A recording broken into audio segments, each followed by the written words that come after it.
KLBK's Ag Journal, sponsored by FiberMax. Well, welcome back. What would Christmas be without gathering around the old Christmas tree?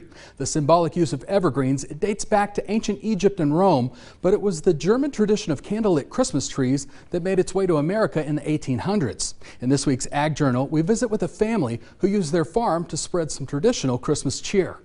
If your family is looking for the experience of cutting down your own Christmas tree this year, then make the short drive to Double Shovel Christmas Tree Farm in Post, Texas. Getting a real Christmas tree has always been a really important part of our Christmas traditions. We're a military family and served many years. We always took our kids, whether we were stateside or whether we were overseas. We found a Christmas tree farm, and you can find them all over the world. Unlike traditional farms, it takes years, not seasons, for growing. Typically they say 3 to 5 years. We started selling our first tree when they were about 3.5 years old, and we had some that were about 6 feet by that time. You won't find many Christmas tree farms on the South Plains due to the amount of moisture they require. Out in the field we grow the Afghan pine or Eldarica pine. It's a drought-tolerant variety, so it grows very well in this area. We like to call them a rustic pine.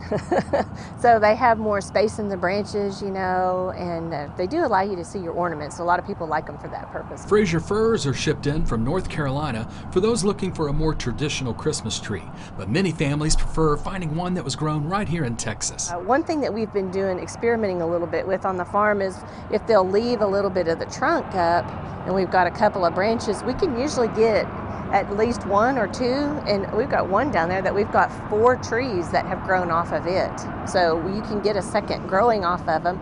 Some families worry about allergies that come along with having a real Christmas tree, but there is a tip for that.